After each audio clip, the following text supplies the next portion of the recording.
ഈ അവനോടെ ഫോണിൽ കൂടെ ചാറ്റിങ്ങും വിളിയൊക്കെ ഉണ്ടായിരുന്നോ? അതാതി ഒരു പൊട്ടബുദ്ധിക്ക് പറ്റിപ്പോയി.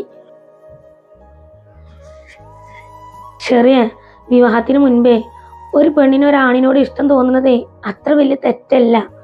പക്ഷേ മറ്റൊരുത്തൻ എൻ്റെ കഴുത്തിൽ മാറ് കെട്ടിയ നിമിഷം മുതൽക്കേ നീ മറ്റൊരുത്തൻ്റെ ഭാര്യയാണ്. പക്ഷെ ഈ ചെയ്തത് എന്താ? ഈ കാമുകനോട് ചാറ്റിങ്ങും വിളിയും ഒക്കെ നടത്തുമ്പോഴേ അന്നെ ജീവനത്തോലെ സ്നേഹിച്ചേ ഭർത്താവിനാണ് ഈ ചതിച്ചത്. എൻ്റെ കഴുത്തിൽ കിടക്കണ മഹറിനെ കുറിച്ചെങ്കിലും എനിക്കൊന്ന് ചിന്തിച്ചുകൂടായിരുന്നു. ചെറിയ താത്താക്കുണ്ടല്ലോ ആദ്യം സുഖം കൂടിയിട്ടാണ്. അളിയനെ എന്തോരം സ്നേഹിക്കുന്നുണ്ടെന്ന് അറിയാം താത്താനെ. മനുഷ്യനെ എങ്ങനെ ചതിക്കാൻ തോന്നിയാണ് അവൾക്ക്? ഒരു നാണും ഇല്ലാതെ. റീനോ ഈ ഒന്ന് അടങ്ങ്. ഈ ഇങ്ങനെ ദേഷ്യപ്പെട്ടിട്ട് കാര്യമില്ല. ചെറിയ എനിക്ക് ആ പയ്യനെ മറക്കാൻ പറ്റാഞ്ഞിട്ടാണ് ഈ ആ പയ്യനോട് വീണ്ടും ചാറ്റിങ്ങും വിളിയൊക്കെ തുടങ്ങിയത്. സമ്മതിച്ച് ഞാനത്. ആ പയ്യൻ എന്നോട് സത്യത്തിൽ വല്ല സ്നേഹം ഉണ്ടായിരുന്ന? അങ്ങനെ അവനക്ക് എന്നോട് അത്രക്ക് ഇഷ്ടം ഉണ്ടായിരുന്നെങ്കിൽ അവനെന്തിനാ പിന്നെ വേറെ കല്യാണം കഴിച്ചത്? ആദ്യം അത് അവനക്ക് എന്നോട് സ്നേഹമല്ല ഉണ്ടായിരുന്നത്. ചെറിയ അവനക്ക് വെറും നേരം പോക്കായിരുന്നു. ഈയാണെങ്കിലോ അവനക്കും വേണ്ടിയിട്ട് ഒരു ഭ്രാന്തിനെ പോലെ കിടന്ന് ഇങ്ങനെ അലയുകയാണ്. എന്നിട്ട് സ്വയം ജീവിതം ഇല്ലാതാക്കാണ്. ആദ്യം തെറ്റ് പറ്റിപ്പോയടി. ഇക്ക വിളിച്ചിന്ന് രാവിലെ. ആ മനുഷ്യനോട് എനിക്ക് സംസാരിക്കുമ്പോൾ ഒരു കുറ്റബോധം തോന്നാടി. ഓ വലിയ കാര്യായിപ്പോയി. കുറ്റബോധമാണ് പോലും. കുറ്റബോധം അതും അനക്ക്. റീനു ഈയൊന്നും മിണ്ടാതിരിക്കണ്ട. ചെറിയ ഞാൻ പറഞ്ഞ കാര്യം എനിക്ക് മനസ്സിലായിക്കണമെന്നുണ്ടെങ്കിൽ, ഈ ചെയ്ത കാര്യം എനിക്ക് തെറ്റാണെന്ന് തോന്നുന്നുണ്ടെങ്കിൽ ഈ ഒരിക്കൽ പോലും ആ പയ്യനക്ക് വിളിക്കരുത്. മനസ്സിലായ ചെറിയ എനിക്ക്? ഈ ചെറിയ തെറ്റൊന്നല്ല ചെയ്ത് കൂട്ടിയിരിക്കണത്. മനസ്സിലായിക്ക്. ഞാനേ ഇക്കാൻ്റെ അടുത്ത് പോവുകയാണ്. ഇക്കാനോട് മാപ്പ് ചോദിക്കണടി. ഒരുപാട് തെറ്റ് ഞാൻ ചെയ്തിട്ടുണ്ട് ഇക്കാനോട്, കുറച്ചൊന്നല്ല. എന്നാലും ഇക്കനെ സ്നേഹിച്ചിട്ടുള്ളൂ, ഒരിക്കൽ പോലും വെറുത്തിട്ടില്ല. ഇന്ന് രാവിലെ പോലും വിളിച്ചപ്പോഴേ എന്നോട് ചോദിച്ചത് എന്നങ്ങോട്ട് വരണത് ചെറിയെന്നാണ്. ഇതുപോലത്തെ ഒരു സ്നേഹമുള്ള മനുഷ്യനെ ഇക്ക നീ ജീവിതത്തിൽ എവിടുന്ന് കിട്ടാനാടി? ഓരോ പൊട്ടബുദ്ധിക്ക് എനിക്ക് പറ്റിപ്പോയതാണ് ഓരോ തെറ്റ്. ഇത് മതി. അനക്ക് ആ മനസ്സുണ്ടായല്ല, അതന്നെ വലിയൊരു മാറ്റാണ്. ഇനി നല്ലൊരു ഭാര്യയായിട്ടേ ജീവിക്കാൻ നോക്ക്. പിന്നെ റീനോ, എനിക്ക് എന്നോട് പറയാനുള്ളത്, ഈ വീട്ടിൽ എന്ത് സംഭവിച്ചിട്ടുണ്ടെങ്കിൽ ഈ അത് വേഗേ അഫ്സലിക്കാനോട് അറിയിക്കും. അത് അത്ര നല്ല ശീലമല്ല. മറക്കേണ്ട കാര്യങ്ങളെ മറക്കന്നെ വേണം. മനസ്സിലായില്ലേ? ശരിക്കിപ്പേ ഇവള് ചെയ്ത തെറ്റൊക്കെ മനസ്സിലായിക്കണ്. ഇല്ലാതെ ഞാൻ പറയൂല. പക്ഷെ താത്ത നല്ലതുപോലെ ജീവിച്ചിട്ടുണ്ടെങ്കിലേ താത്താക്ക് നന്ന്. ഇക്കത്രേ പറയാനുള്ളൂ. പറയാതിരുന്ന എനക്ക് നന്ന്. അങ്ങനെ എല്ലാ കാര്യങ്ങളെ പറയാൻ പാടില്ല. മനസ്സിലായില്ലേ? ഈ കാര്യമൊന്നും പറഞ്ഞാണ്ടേ ഇനി വെറുതെ ഈ കുടുംബത്തിൽ വേറൊരു പ്രശ്നം ഉണ്ടാക്കണ്ട. എൻ്റെ താത്ത ഇനി നല്ലപോലെ ജീവിക്കും. ഇല്ല ചെറിയ ഈ വായോ ഇങ്ങനെ റൂമിൽ ചടഞ്ഞു കൂടി ഇരുന്നിട്ടുണ്ടെങ്കിൽ ഇമ്മാക്ക് സംശയം തോന്നും. ഈ വായോ വന്നിട്ട് വല്ലതും തിന്നാൻ നോക്ക്. ഇന്നലെ മുതൽക്കേ ഒന്നും തിന്നാതിരിക്കല്ലേ, അതിലൊന്നും വലിയ കാര്യമില്ല. വായോ റിനു വാടി. ഞാൻ വരാം. പിന്നെ താത്ത അളിയൻ്റെ കൂടെ പോയിട്ട് എല്ലാം മറന്നിട്ടേ സന്തോഷത്തോടെ ജീവിക്കുകയും പൊന്നു പോലെ നോക്കാൻ മനുഷ്യനെ. പിന്നെ കഴിഞ്ഞു പോയതൊന്നേ ചിന്തിക്കണ്ട.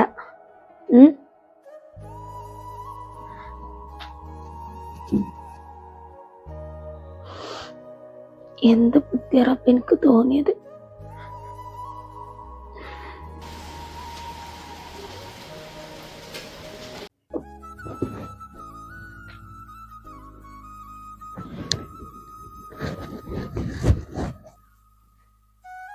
ആദി, ടിക്കറ്റ് റെഡിയായി. മറ്റന്നാൾ പുലർച്ചയ്ക്കാണ് ഫ്ലൈറ്റ്. ഇപ്രാവശ്യം ലീവ് പെട്ടെന്ന് തീർന്ന പോലെ. എത്ര വേഗമല്ലേ ദിവസം മാസമൊക്കെ പോകുന്നത്. പോവണ്ട. പിന്നെ അവിടെ നിങ്ങള് ചെല്ലണതും കാത്തിരിക്കാണ് നിങ്ങളെ മുതലാളി. 6 മാസം കഴിഞ്ഞാൽ ഇങ്ങോട്ട് വരാലോ വീണ്ടും. എന്താ ആദ്യം തൻ്റെ മുഖം വല്ലാതിരിക്കുന്നത്? ഞാൻ പോകുന്നതിൽ എനിക്ക് സങ്കടമുണ്ടോ? ഇക്കെന്ത് സങ്കടം? ഇക്കൊരു സങ്കടവും ഇല്ല. നിങ്ങൾ പോയിട്ടുണ്ടെങ്കിൽ ഇക്ക ഇവിടെ നല്ല സമാധാനത്തിലിരിക്കാം. എന്നോട് ഇവിടെ ആരും കലിപ്പ് കാട്ടാനും ഉണ്ടാവില്ല, ദേഷ്യപ്പെടാനും ഉണ്ടാവില്ല. അപ്പം എനിക്ക് ഇവിടെ നല്ല സമാധാനത്തിലിരുന്നൂടെ? ഓ അങ്ങനെ എന്നിട്ടാണോടാ തൻ്റെ കണ്ണ് നിറഞ്ഞ് കലിപ്പ്? അത് ഞാൻ ഫോണിൽ കൂടിയും കാട്ടും. താൻ ഇവിടെ ഓരോ പൊട്ടത്തരം കാണിക്കുമ്പോൾ തിരുത്താൻ ഞാനല്ലാണ്ട് വേറെ ആരാടാ ഉള്ളത്? ഇല്ലക്ക, ഞാൻ അവിടെ ഒരു പ്രശ്നം ഉണ്ടാക്കൂല. അവിടെ എത്തിയിട്ടുണ്ടെങ്കിലേ നിങ്ങൾ കൃത്യ ടൈമില് ഭക്ഷണമൊക്കെ കഴിക്കണം കേട്ടോ. പിന്നെ വണ്ടിയൊക്കെ ഓടിക്കുമ്പോഴേ ശ്രദ്ധിക്കണം കേട്ടോ.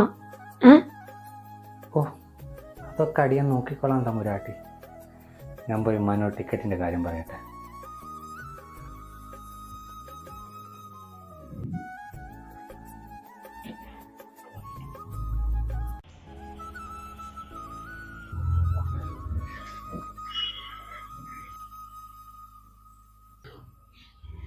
ശരിയേ, എനക്കെന്താ വൈകായി കണ്ടോ? നീ എപ്പോഴും റൂമിൽ തന്നെ ആണല്ലോ. ഇക്ക് കുഴപ്പമൊന്നുമില്ല അഫ്സലെ. ഞാനത് വെറുതെ ഇങ്ങനെ ഇവിടെ ഇരുന്നതാണ്. അല്ല, എൻ്റെ ടിക്കറ്റിൻ്റെ കാര്യം എന്തായി? ശരിയായ? പിന്നെ അഫ്സലെ, ഇക്ക് ഇപ്പോഴാണ് എല്ലാ കാര്യങ്ങളും മനസ്സിലായത്. ഒരുപാട് തെറ്റ് ഞാൻ ചെയ്തിട്ടുണ്ട്. പക്ഷേ നമ്മൾ ആദ്യമാണ് എനിക്ക് നേർവഴി എന്താന്നുള്ളത് കാണിച്ചു തന്നത്. ആ പാവത്തിന് ഞാൻ കുറേ ഉപദ്രവിച്ചിട്ടുണ്ട്. ആദ്യോ? അവളെന്താ ചെയ്ത്? എൻ്റെ മനസ്സിലെ ഒരുപാട് പൊട്ടബുദ്ധികൾ കടന്നു കൂടിയെന്ന്. ഞാൻ തന്നെ ആകെ ആള് മാറിയിരുന്നു. അല്ലേലും എന്നു മുതലാണ് എൻ്റെ മനസ്സിൽ ഇങ്ങനൊക്കെ കടന്നു കൂടിയതെന്ന് പോലും എനിക്കറിയൂല. അതിനോട് വാശി, വൈരാഗ്യം, ഈ അവള് നല്ലപോലെ സന്തോഷത്തിൽ ജീവിക്കുന്നത് പോലും കാണുന്നത് എനിക്ക് എന്തോ ഒരു പോലെയായിരുന്നു. ഞാൻ ഒരുപാട് ഉപദ്രവിച്ചിട്ടുണ്ട് അതിനെ. ആ പാവം അതൊക്കെ സഹിച്ചിങ്ങാണ്ട് ഇവിടെ നല്ലപോലെ നിന്ന് എന്നെ വെറുക്കണതിന് പകരേ എന്നെ ചേർത്ത് പിടിച്ചിട്ടേ കാര്യങ്ങളൊക്കെ പറഞ്ഞ് മനസ്സിലാക്കി തന്നതേ എൻ്റെ ആദ്യമാണ്. എൻ്റെ ഭാഗ്യമാണ് ആദി. അന്നെ ഒരുപാട് സ്നേഹിക്കണ്ട ആ പെണ്ണ്. നമ്മളെ കുടുംബത്തിനെ നെഞ്ചിലേറ്റി നടക്കുകയാണ് ആ പാവം. ആ പാവത്തിന് ഒരിക്കലും കണ്ണീര് കുടിപ്പിക്കരുത് ട്ടാ, ഉപേക്ഷിക്കും ചെയ്യരുത് ട്ടാ. ഇത്രയും കാലം ഞാൻ എന്നോട് പറഞ്ഞത് എന്താണ്? അവളെ പെരേക്ക് കൊണ്ടാക്കണം, അങ്ങനെയൊക്കെ ഞാൻ പറഞ്ഞിരുന്നത്. ഇപ്പൊ ഞാൻ എന്നോട് പറയാണ്, ഒരിക്കലും ഉപേക്ഷിക്കരുതടാ അതിനെ. അവളെപ്പോലൊരു പെണ്ണിനെ നമ്മളെ കുടുംബത്തിന് ഇനി കിട്ടൂല. എൻ്റെ പെങ്ങൾ ആദ്യം മനസ്സിലാക്കിയല്ലോ, അത് മതി. ഓഹോ, ഇവിടെ എന്താ ആങ്ങളും പെങ്ങളും കൂടി ഒരു ചർച്ച? അത് ഞമ്മളൊന്നും കൂട്ടാതെ? അതൊന്നുമില്ലടി വാൽക്കണ്ണടി, ഞാൻ ഗൾഫിൽ പോകുന്ന കാര്യം പറഞ്ഞുകൊണ്ടിരിക്കുകയായിരുന്നു. ഞാൻ കേട്ട് നിങ്ങൾ രണ്ടാള് പറയണത്. ചെറുതാത് പറഞ്ഞതേ 100% ശരിയാണ്. ഇക്കാന്റെ ആദ്യം ഉണ്ടല്ല, നല്ല അടിപൊളിയാണ്.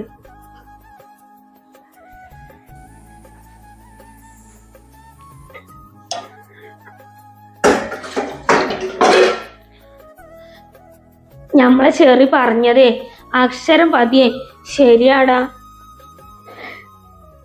അതെന്താ മങ്ങള് കരയുന്നേ? അതിന്റെ മനസ്സ് കാണാന് ഇമ്മ ഒത്തിരി വൈകിപ്പോയി. ഈ വീട്ടിൽ എന്നാ പെൺകുട്ടി കയറി വന്നോ അന്ന് മുതൽക്ക് ഞാൻ അതിനെ ദ്രോഹിച്ചിട്ടുള്ളൂ. ഒരു മനസ്സമാധാനം ഞാൻ ഓൾക്ക് കൊടുത്തിട്ടില്ല. എപ്പോഴും ചീത്തയും പറഞ്ഞ് ഉള്ള ശാപവാക്കുകൾ മാത്രമേ ഞാൻ ആ പെൺകുട്ടിക്ക് കൊടുത്തിട്ടുള്ളൂ.